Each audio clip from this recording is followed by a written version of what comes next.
Hi, kumusta po kayo? How are you? And welcome to another edition of Paul the Guzman Presents Art. So, as you can see, it's pretty miserable outside. It's kind of typical weather for Vancouver, it's like, although we don't have any snow on the ground, that's okay, because we're going to do something a little bit different today. Seeing as it's kind of like between we're kind of like between Christmas and New Year's, so I wanted to sort of like focus on something inside my home. It's kind of like an unboxing video, but not really, but you'll figure it out. Anyways, I also want to also want to mention some thank you to some recent subscribers who subscribed to my channel recently. Thank you again for your sustained involvement and engagement with contemporary art. But I should say that it's pretty much generally about art, not just contemporary, because today we're going to go and have a look at something that's a bit more historical and not within the canon of Western art history. And also, I just wanted to mention as well that we are on the unceded and ancestral territories of the Musqueam, Squamish, and Tsleil-Waututh nations, also known as, or commonly known as, Vancouver. So we're just watching the street go by. This is my street. I'm on William Street here in Vancouver. And it's pretty mellow day. And typical Vancouver weather is around 10 degrees Celsius, which is about, what is that, 50 degrees Fahrenheit, 60 degrees Fahrenheit. So we kind of have something very similar to weather in in Rotterdam, the Netherlands. But what we're going to do is we're going to go inside now and we're going to go and have a look at my solander case filled with Japanese woodblock prints. So we'll go inside and have a look, shall we?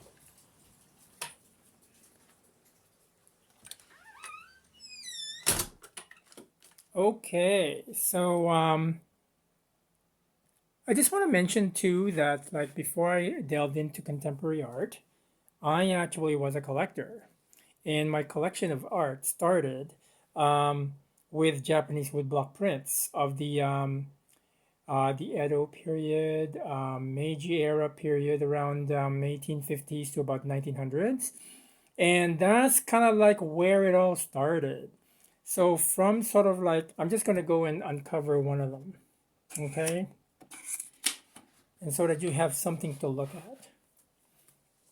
So my interest in contemporary art kind of like began with my interest in Japanese woodblock prints.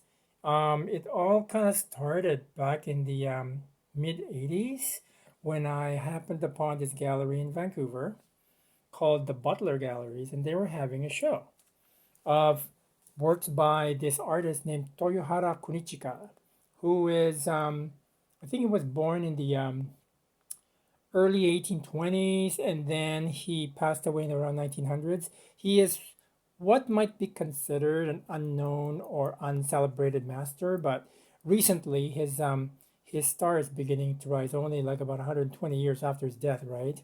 So I wanted to sort of just have this sort of engagement with Japanese art or Japanese woodblock printing traditions, and I just want to share with you a part of my collection because it was something that was kind of integral in terms of my investigation with contemporary art. So this particular print is okay. I'm just gonna lift it up, okay? See, it's kind of like you see how it kind of flows like that. It's just actually all these prints right down from like the 18th to 19th centuries are printed on mulberry paper, which is kind of like this sort of really thin paper from the mulberry tree, and it absorbs the inks really well. And around this time, let me just see now, around this time, which is around 1879, the inks are very vibrant because they're actually made by they were actually imported inks from Germany, and like around the 1850s is when they started doing that. And before that, they were using a lot of like really muted vegetable dyes. And when they first saw the intensity of the German aniline dyes, which is what this is about, they were kind of like hesitant to actually use it because they've never seen this sort of like level of saturation in color before. So it took them about another 20 years to sort of like figure it out, how to tame it. And so when you look at something like this, it looks a bit garish, doesn't it? But if you can kind of like imagine how many blocks were needed to actually print this, you just have to count how many colors there are. And I'm not sure if this is a later printing, but sometimes when blocks become worn out, they would lose a color. So I'm just gonna go and have a, just gonna go and fold this up, and then we're gonna go to another work of his. So a little bit of a background on the artist. Toyohara Kunichika is part of the ukiyo-e group of artists practicing in Tokyo, because Tokyo is not the only center for woodblock print production. There's also Osaka, and then there's also Yokohama, and there's also Nagasaki. But the cities of Nagasaki and Yokohama, they tend to sort of like do more sort of European depictions of because those are ports, and mostly in the ports you have a lot of the embassies from the United States and from the Netherlands and from England. So a lot of those types of prints tend to depict a lot of foreigners. So they're not like the traditional prints that you're going to see from this collection. And also my collection of Japanese woodblock prints tend to tend to concentrate on actor prints of the kabuki. So a lot of these tend to sort of be scenes from a kabuki play. Like for example, this one is also another work by Kunichika, and you can see here from the signature over here, this one says Toyohara Kunichika Hitsu. Hitsu means by the hand of, and that's how you kind of check to see what the signature is all about.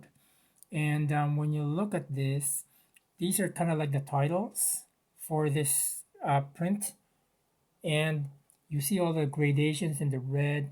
It just gradates to a white and then gradates to a purple. That's one indicator that is a fairly sort of like early edition for this one.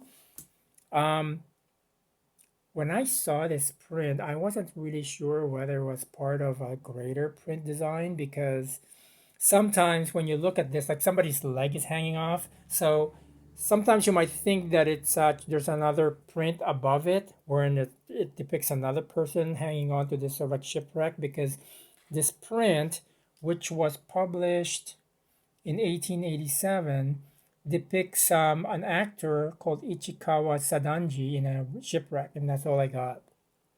So the Kunichika, Toyohara Kunichika, was born in 1835 and he died in 1900.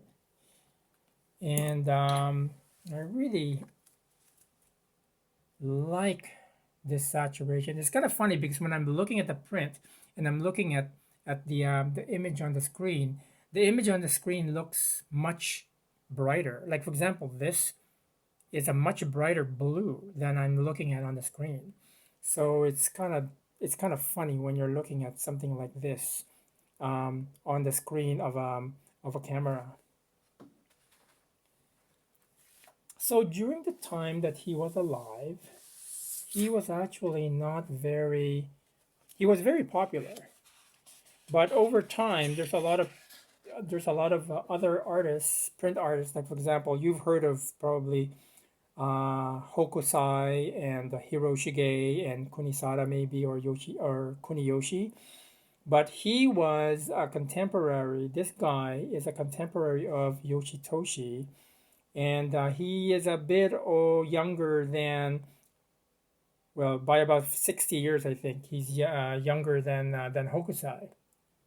And because of those artists that came before him, a lot of this, a lot of the prints in Japanese ukiyo-e became well known. And also, it's funny because during the early days of ukiyo-e, when the Dutch traders were going to Japan to to buy the porcelain and the tea and all that stuff, they would use prints like this to just wrap the porcelain up. They didn't really value these as works of art, because when you're looking at this, I'm just gonna flip this over, okay? So this one has a backing on it so that it actually is a bit more sturdy, and it's a very traditional thing to do during the time, because they usually sort of like mount these on albums or even on screens. They would like get rice paste and then put paste in the back and then put like a cardboard backing so that they're much more sturdy. But where was I? I was actually talking about the prints, and most of the time, like this particular print is called the 100 views of the moon. I'm sorry, no, 100 views of Onoe Baiko, which is a happy plum. And anyways, to make a long story short, the actors of the kabuki, some of them who are very, very successful, would actually commission an artist to actually um, do an entire print run of all of the roles they've ever done during their entire lifetime. So this kabuki actor by the name of Kikugoro V commissioned the artist Kunichika to actually depict all of the 100 roles that he ever done during his entire lifetime. So in this print, this is the kabuki actor, and then a minor actor is usually depicted here for this particular print run. And then this is also a verse, kind of like telling you what this play was all about. And this one is, I think, telling you that it's about Onoe Kikogoro V and the 100 views that, or the 100 roles that he's played. Interesting thing about this is that this is probably one of the few prints that I have that kind of depicts the the uniform of the Japanese during the Russian-Japanese War, which was around the late 1890 to the 1900s. And but most of the time, a lot of the kabuki plays were actually not about the war. They're basically about Japanese folklore or ghost stories and all that stuff. And this is going to be, I have quite a few prints by this by Kunichika depicting the 100 roles of Kikogoro V. And this is a particularly nice one of a ghost. And one of the reasons why I know it's a ghost is because there's a lot of symbolism in Japanese woodblock prints. Like when you see something like this, for example, a little flame, that is an indicator or symbol saying that this is depicting a ghost story. And I'm just gonna look at the title here. It is the Ghost of Sakura Sogoro. So this is Onoe Kikogoro the fifth, the actor, depicting Sakura Sogoro. And I think the story behind Sakura Sogoro was that he was the head of a village. And there was a really nasty sort of like samurai lord who kept on taxing them until they became really poor. The villagers became really poor and they couldn't feed their families. So because Sakura Sogoro was the head of the household, or the head of the, I guess, some sort of like organization, it was his task to actually go to the samurai lord and sort of like say, please, can you sort of like don't tax us so much? And so when he did that, he was actually killed for it. But when he was executed, he vowed to sort of like visit the the person who killed him throughout his entire lifetime as a ghost. So that's what this is. I think that's what this is all about. There's a lot of folk tales in terms of Japanese folklore um, that deal with ghosts. You know, like when you're dealing with a lot of sort of like systems of power. Because when you look at it in Japanese folklore, or I'm sorry, in Japanese society, there are certain castes in society. For example, the samurai and the emperor would be the highest caste. And funny enough, the merchants and the prostitutes and the artists are in the very lowest caste. So nobody really pays attention to farmers or artists or or merchants. So they had no choice but to actually sort of create their own sort of their own sort of society, and that society included the kabuki. So when you look at, let's say, Japanese kabuki, that's kind of like the lower class type of entertainment. And when you look at, let's say, the classic no drama, that's more like the samurai level of entertainment. So this is another print from that series, and as you can see, there's a little flame here. So this is also depicting a another another ghost story. I'm not too familiar with this particular one, but I'm not sure what the ghost story is. There's a lot of really nice prints in this series because there's 100 of them.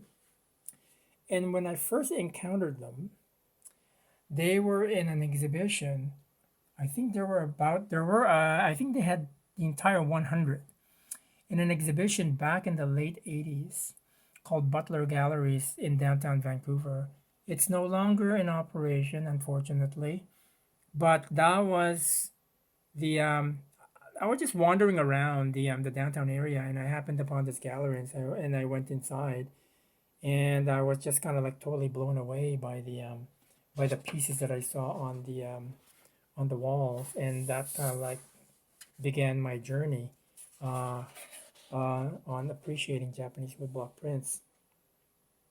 And here's another one of those really garish ones. You see how the green and the reds and the pinks, and it's kind of interesting because this is the entire sort of like sense of the flatness of the color and the color sort of like saturation is quite responsible for a lot of the impressionist sort of like dealings with how they would actually treat color. You know, it's more like a blending of garishness, I guess. And when you look at certain depictions of paintings by, let's say, Paul Gauguin or Vincent van Gogh, they would sort of like depict some of these themes in their paintings, and they don't even bother sort of like masking it as their own. They would go and say, yeah, this is actually rendered from a Japanese woodblock print that the artist owned. So so it's kind of interesting, the entire interesting history. And in contrast to the other print that we saw, this one has a certain sense of serenity about it.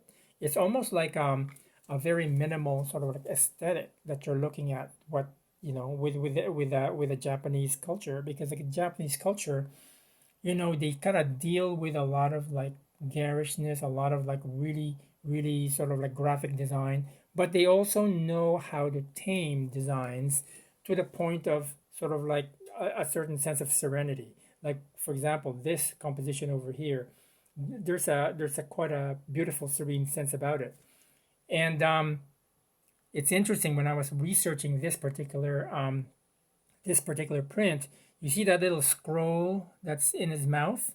That this is a depiction of an assassin, and the name of the person he is about to kill, or he's supposed to kill, his contract, is actually contained in that scroll. So that's another one of those symbolisms that's actually being sort of like very important in the interpretation of a lot of these types of works.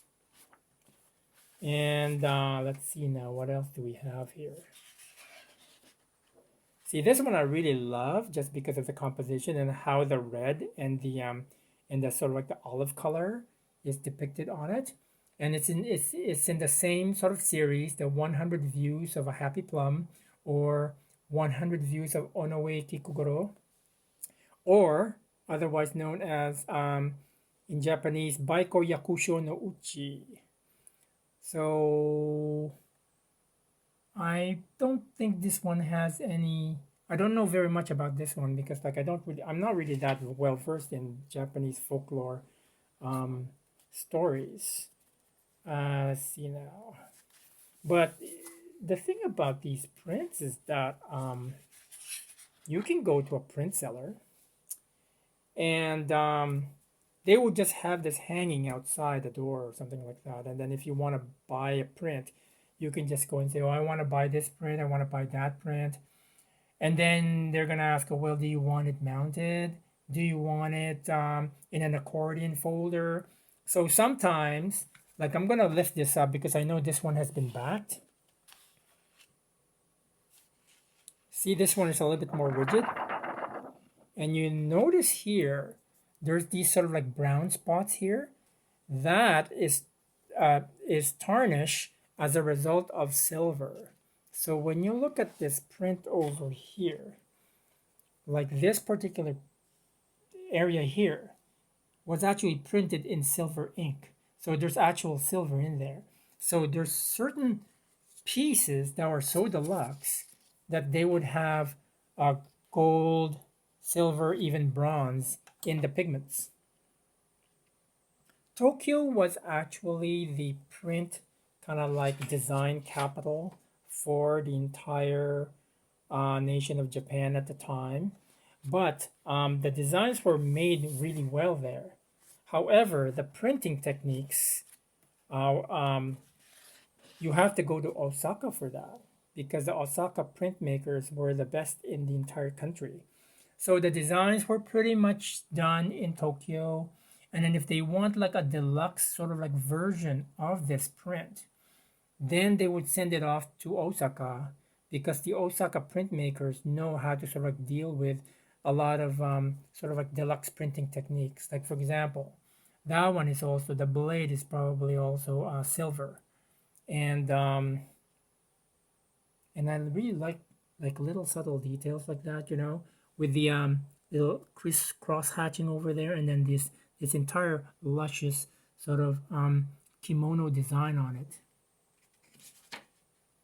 I mean, it's kind of interesting too. We're looking at this in terms of like kabuki, but it's also kind of like there's also a set of prints that tend to sort of like depict the fashion of the time, you know, the kimono designs and stuff like that. And this is kind of like one of those as well, because not only is it about is it a poster of a famous kabuki actor, but they also kind of like tells you what's really in fashion at that moment in time. You know, what are people wearing in Tokyo? What are people wearing in the courtrooms and stuff like that? What's the fashion for the day? So that actually kind of deals with that entire sensibility as well. And look at how they depicted the hair on this guy. I'm just going to focus on that. Can you just imagine the type of skill you need to actually carve that? So when you're carving woodblock prints, they're actually carved in cherry. You know, is it cherry wood? Yeah, I believe it's cherry wood. And cherry wood is a fairly hard wood. So when you're printing these can the blocks can last up to about 5,000 impressions. So you can actually even think of these prints, even though I have one of them, there could be up to about 5,000 more copies out there. But because these are actually disposable, you know, nobody really kept them unless you actually have them in a folder. They would just sort of like go and they would just go and sort of like you know, wrap pieces of wrap pieces of fish. You know, they would use it to wrap fish. They would use it to wrap like pottery and ceramics and stuff like that. So they didn't really regard them as works of art. They just are posters, and it's kind of like in contemporary society. You know, do you really some we collect posters now, but when they were actually out, they weren't really collecting posters. They would just sort of like see them as disposable things. So this one is a depiction of the witch of Asajigahara, I think. So she's kind of like she has this blade, and she's a very wicked witch. Um, she eats babies, and anyways, I'm not going to go into detail because I don't know the details. But she's one of the witches in one of the folklore tales.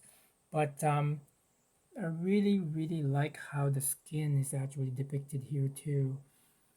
And of course, you know that all of the kabuki actors are men. So whenever you see something like this, for example, they're always wearing a wig. Like this actor would be wearing a wig as well. So if you can imagine 100 roles by this guy, and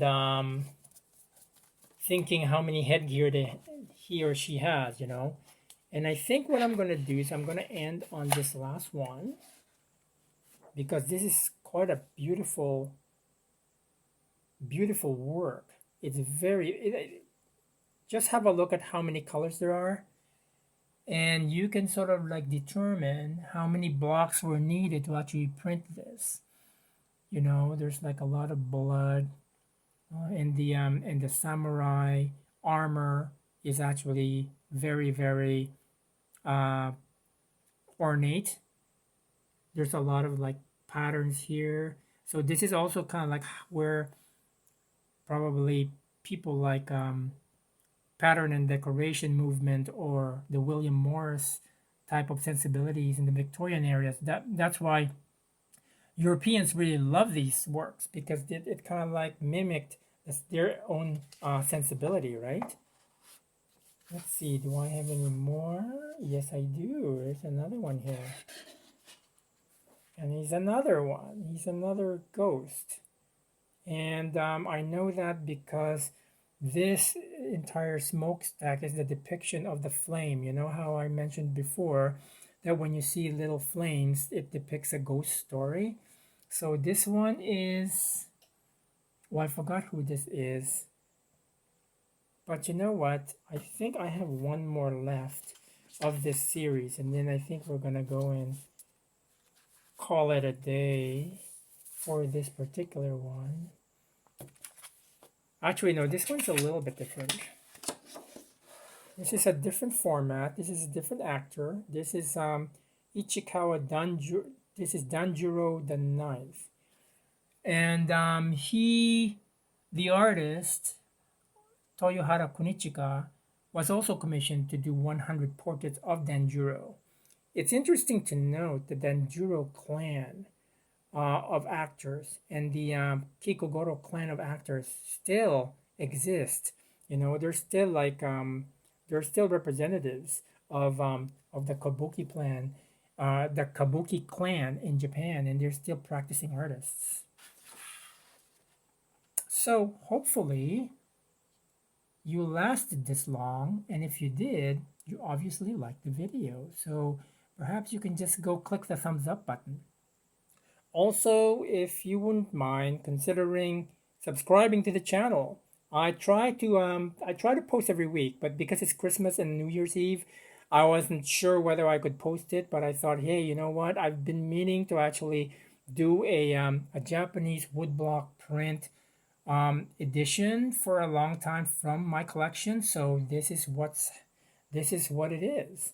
And it's really hard for me to pick a favorite, so I'm just gonna stay on this particular image. And you know what I just noticed? There's some blind printing in the back there too. Like when you look at this, see how there's like a little blind printing over here, like right over there. Some blind printing, which is really quite beautiful whenever you see it. But anyways, I will leave it at that. I'll have some information in the description because this is not a current show in any in any gallery in Vancouver. So I'm just going to put additional information about the artist that I've featured today, and hopefully you will find it as interesting as I did. Thank you very much for your engagement. Thank you again for tuning in. Have a wonderful Happy New Year. All success to everybody. And on that note, maraming salamat po sa inyong lahat. Thank you very much, and I am out of here. Goodbye!